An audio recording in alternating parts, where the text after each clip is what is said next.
1990, the Pacific Ocean. It was a cloudless night lit by a full moon. The sea was calm and the breeze weak yet brisk. A Japanese fishing boat sat still in the cool water, as relaxed as the night around them.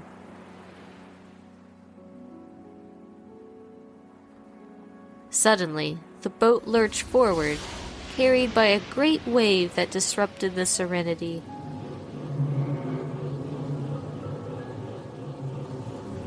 Alarmed, the crew gathered on the deck once the violent sway ceased. A large white thing emerged slowly from the water.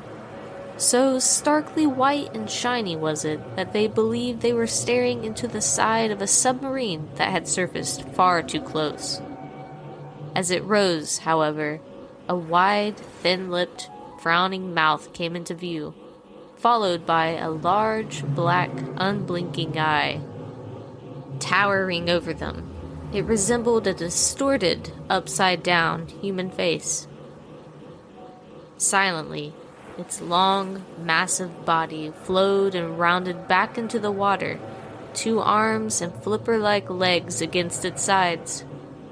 Mouths agape and eyes wide, the crew watched in awe and horror. Its disappearance returned tranquility to the water, though all who witnessed the creature never felt at peace again in the ocean.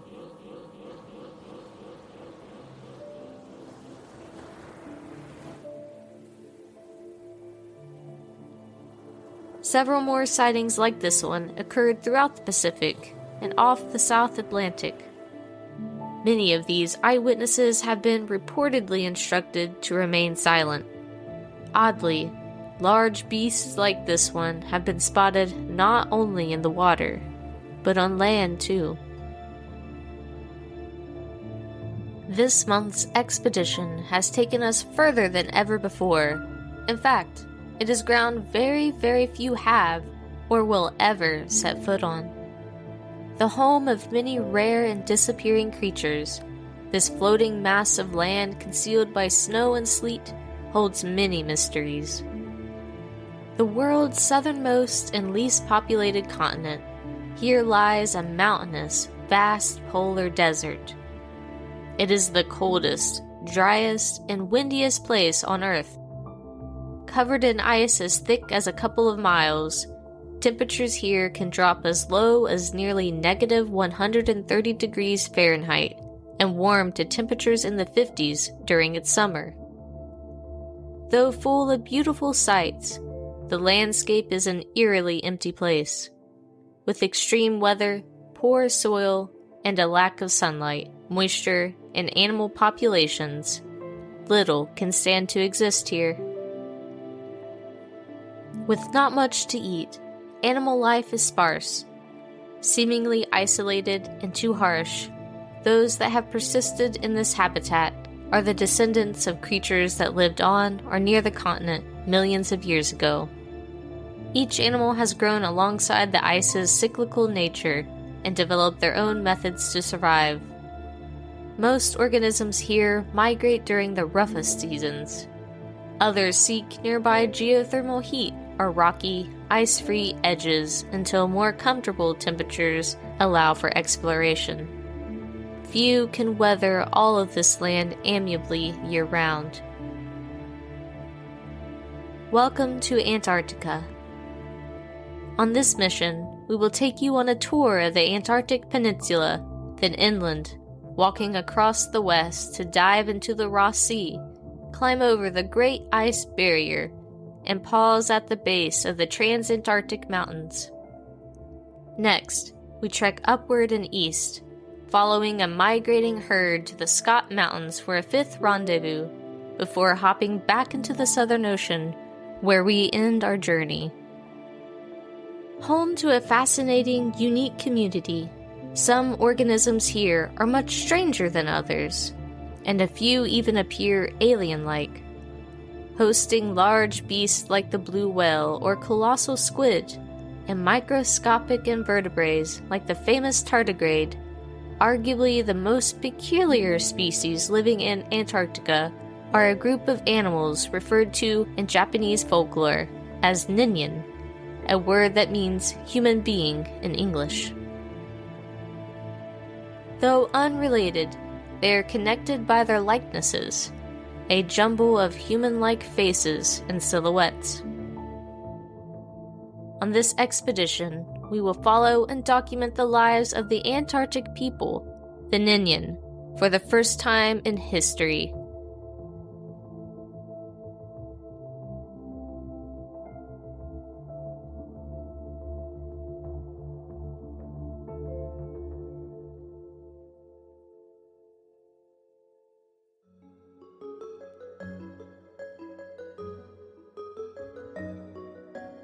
Our journey through the Arctic is funded by listeners like you and the Ballyraven Patreon and Four-Fin Cryptid Wilderness Protection Agents: Claire, Cryptid Clyde, Colton Williams, Christina Baker, Tanya Downing, Julia Teague, Matthew Shang, Shelby Fulton, Donovan Scherer, Heather, Michael Shang, Tracy and Lita Puckett, T. Carter Ross, Ronald Miller, and Daniel Berry.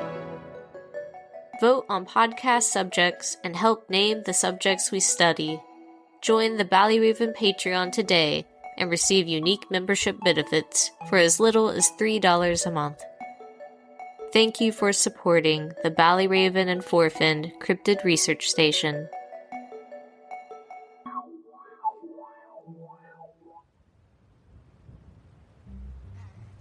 Fungi are the most prevalent kind of life form in Antarctica. Over 1,000 species have been recorded throughout the continent. These beings have colonized and shaped the rocks, some painting them in the snow with fluorescent oranges, yellows, browns, greens, or muted grays. Other fungi speckle the landscape with flower-like mushroom caps, spreading delicate forms like snowflakes, or peeking above ground with round, soft, and sometimes fuzzy bulbs. One fungus has adapted to only thrive in the excrement of local birds, withstanding being eaten and surviving by growing inside of dung. Non-fungal flora is rare here, aside from 25 species of liverwort and 100 mosses. There are only 3 kinds of flowering plant. All 3 are found on the Antarctic Peninsula, and one of them, the annual bluegrass, is a non-native species, brought accidentally by curious explorers. Though sparse in many places, several organisms depend on these plants, fungi, and especially the algae that grow in and out of the water. Amid the tufts of hairgrass and mostly snowless coast sits a furry, dark gray rock speckled with white. Deep into spring, the ground grows muddy and slushy. Melting snow dirtied by spreading colonies of green and red algae and lichen. It is a stark contrast against the pale ocean, rocky mountains, and almost blue floating sea ice. A broadening landscape of dirt and gravel, it is a wondrous treasure trove for the romantic-minded penguin. Seeking only the best pebbles and stones for his nest, the speckled, furry stone catches his eye. Jabbing at it with his beak, he tries to unlodge it from the ground. The action, however, causes the pebble to shiver and shrink. Confused, the penguin turns and eyes the rock for a moment. Waddling closer, he pecks at the stone harder. Popping up from its wedge between larger rocks, the knot rock hisses and sprints away. Excitedly flapping his wings and giving a squawk, the penguin shuffles after the surprising morsel. The tiny animal, however, is much quicker than the bird. Running on 2 small legs, its long toes grip the ground and thrust it quickly forward. On the edge of a snowbank, the creature watches the hunting penguin wander along its trail. Croaking, wriggling, He pecks at a few stones and anxiously observes them. Several rocks yielding no results, he angrily squawks. Frustrated, he gives up. A new round stone catches his eye. He picks it up and waddles back home. Tilting her head up, the Ningen peers over the snow. No more dangers in sight. She stands tall and looks around. It's time to move.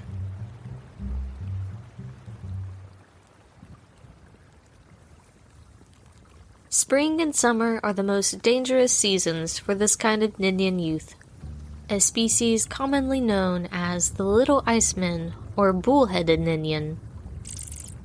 Many birds gather on the coast to breed, foraging and fishing nearby.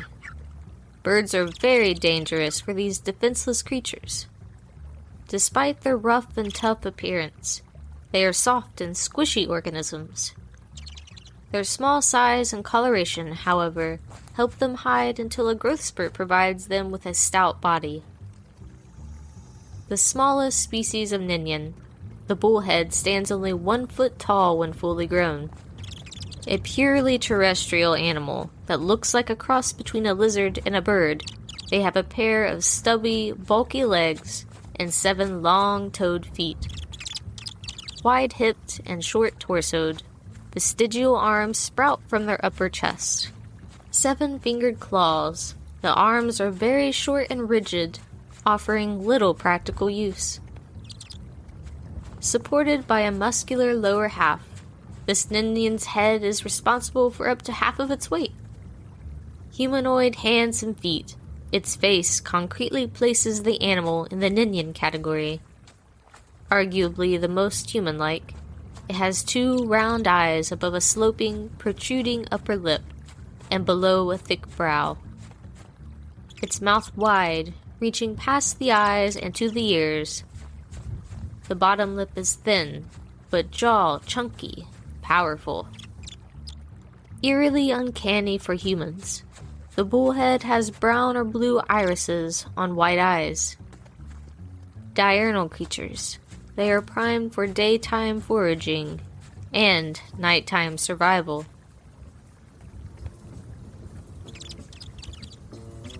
Navigating the Arctic Peninsula during the melting season is tricky, even for sure-footed creatures like the bullhead. Lightweight, the cool, flowing streams may trip or carry off the baby animals into deep pools or the ocean. Bobbing in the water, they are easy, obvious prey for birds, fish, and other water-faring carnivores. Even their larger relatives are endangered by a fall into deep water. Poor, nearly incapable swimmers, the heavy-headed Ningen are forced to sink to the bottom and clumsily walk to shore. If they are pushed too far and too fast out to sea, they are prone to drowning. Unfortunately, the bullheads must persist near these wet, melting areas. Feeding on the plant and fungal matter that grow on the wet soil, rock, and slush, they bulk up and use the carotenoids to develop a seasonal camouflage. Similar to flamingos, their plumage transforms from bright white to a rusty orange, though their scaly skin and down remain dark gray.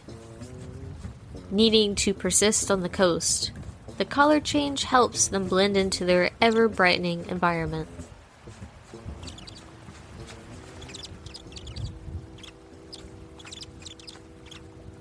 Luckily for our small bullhead, the densely rocky area has provided a safe crossing to suitable territory. Young bull-headed Ningens subsist almost entirely on fungus, algae, and other non-animal meals. Living in clusters of growing food sources, they hide while feeding and growing in size, all traveling further and further away from bird breeding grounds. These Ningen eventually find themselves gathered near together. Born sometimes miles apart from one another, the youths that survive form groups in places such as this. Her coat still bright white, she is drawn to excessively feed on the algae as her hatching siblings will be as well. Her fluffier chick plumage will show no changes for a while. After a few weeks, though, it will rapidly change. Adults' feathers display more gradual hue shifts in as little as 2 days. An early hatchie, she is the first to find herself in this location. A decent trek from large bird communities, it is fairly safe, especially when compared to other early growing locations. There is always danger lurking in the sky, watching for movement. More will gather here in just a week, one by one. If they aren't careful, they could lead predators to invade their safe haven.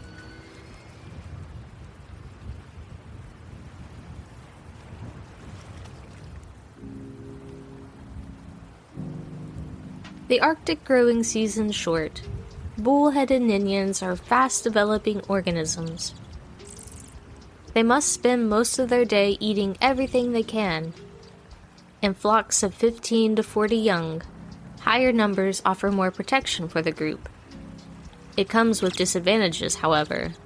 So many little bodies means movement is much more noticeable. On the fringe of the gathering, pushed temporarily from feeding, watchers keep an eye all around, the first to spot dangers. Antagonized primarily by birds, the shadow or presence of one causes a quick, sharp alert to be sounded, and the flock to become motionless. If one of them is attacked, they all leap up and follow a leader's direction. The sudden movement of so many confuses and sometimes scares off predators, allowing most, if not all, to escape when facing a single threat. Multiple enemies can have a youngling community, if not completely decimate one. Avoiding large groups of predators as a rule, Ningen eat their way across growth areas, staying within the warmer coastal region and doubling in size by the summertime. If they can make it to the cold months, the number of bird species that feed on them will be drastically reduced. While posing some downsides, the benefits of group life far outweigh the risks. In fact, only the largest communities can use their numbers for a special kind of feeding technique. Like their parents, young bullheads are opportunistic scavengers and feeders, as well as kleptoparasites. Though they are not yet able to hunt, if fresh kills or carrion are near, they may find a way to sneakily feed on the meat. Often near other carnivorous animals, including not only birds but seals. Food brought for other animals as offspring, caught from the sea or actively scavenged on the shore, is frequently in view. Now a little larger, their adult teeth have grown in. They are ready to conduct their first theft. As mentioned before, bullheaded Ningen juvenile flocks have leaders, sometimes up to 3. These leaders are often the largest and oldest in the group. The first to arrive, the female we discovered off the coast, is one of the largest of her brood, so far. Eyeing a seal carcass below them, it is a dangerous play. Near the water, they must run at the carcass and turn sharply right. Guarded by a couple of giant petrels on the left, the youths must be quick. Inexperienced, they have yet to come across these particularly aggressive, massive foes. Their nourishment picked thin in this territory, they are growing hungry and must travel further west regardless. The meat will bolster their journey past the growing neighboring seal community. Wild seals, especially young ones, may harm and eat the small Ningen. They are less likely to accost them on their passing, as long as they keep away from their faces and avoid touching them. The petrels pulling fresh meat from the seal below releases a strong scent upwind. The little bullhead collects her teeth and salivates. Releasing a deep, guttural croak, she and another of the fledglings are alerted of the plan. The hunting call is a shrill, squeaky version of mature bullheads' displays of aggression and hunting calls. The youths gather in a tight formation and wait. With a screech, the large male breaks from the flock first, running down the hillside at a sprint. The petrels notice the barrage of 20 half-sized Ningen running towards them as he bounces against the carcass. Clamping down on the seal, his bony upper lip and mouth full of new, sharp, serrated teeth cut through the hide with ease. Pulling backward, the flesh tears free. He scurries to run over the outcropped west and past elephant seals, swallowing the mouthful whole along his run. The others clumsily run into the seal to the petrel's great chagrin. Belligerently, the birds perform their dominance display and step towards the young, holding the seal master posture. The head and wings are held outstretched, the head pointing at the Ningen and wingtips pointing slightly back. The tail is raised to a vertical position as the beak threatens with certain death. Stunned by the guards' size, the latter half stalls a few feet from the carcass. Stragglers still gnawing off hunks of flesh and running. One of the petrels grabs a bullhead still biting the seal. It squishes its small body between its formidable beak and slings its lifeless form towards oncomers. Panicked, they disperse in every direction. Some haphazardly run past the birds and along the sea, some falling in. Others go left, right, and, still yet, some of the young Ningen run towards the seal, hoping to be one of the lucky ones to have a taste and escape unscathed. Our young female, reaching the seal's territory, hears the shrill calls of the Ningens escaping, perishing, and at war in the distance.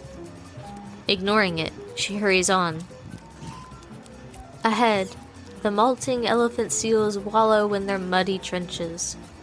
Spread throughout their lounging community are throngs of king penguins, another great danger. With so many near, though, the 6-inch animals could be easily missed. Following a few other youths, and skid suddenly to a stop, turning in the opposite direction and looking for an alternative path. The leading male squirming between a penguin's beak, he sounds a warning before being silenced. Now guiding the way, she is responsible for finding a safe path for those behind, or at least warning of a danger that she has befallen. Using the large cows to block birds' views, she slows down near the end of seals' bodies. With quick glances, she makes quick decisions. Following along another seal's body, she is surprised by a penguin standing in her way. Looking down and noticing her, it flaps and squawks. Startled, she teeters backward and begins to churn, another Ningen bouncing against her unforeseen stop. Eagerly, the penguin pecks at her, hitting the seal instead. Rolling over, mouth agape and irritated, the cow growls and lurches at the penguin.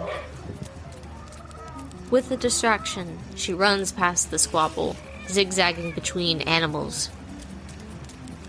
The gathering thinning out, she runs harder. Less to hide behind, birds and seals are well aware of their passing. Squawks and growls and moans, they can't stop here. Pushing forward, the survivors sprint up a rocky hillside. The ground slick, they slide down the muddy backside. In the distance is another rounded outcrop. Green and red and orange glow from among the muted colors. She hears a watcher bleat from the little garden. Though her ragtag team has lost many of its members, those remaining are now safe and welcomed into an even larger group. With over 40 members of all ages, they are reunited with a herd, and we come face to face with our first Ningen giant. Growing up to 8 feet tall, the long-limbed Ningen, or Iceman, has a mutualistic symbiotic relationship with these small, similar animals. Only very distantly connected on the tree of life, they share little in common physically and psychologically, though each depends on the other in the warm months, migrating as a group to the Ross Sea, where they part ways. On the next episode of our Antarctic expedition, we will explore the habits of the Iceman and his entourage, observe our little bullhead learn more complex hunting maneuvers, witness a Ningen courtship ritual, and discover our first deep-sea cryptid. Take a good look in their eyes. Take a good look.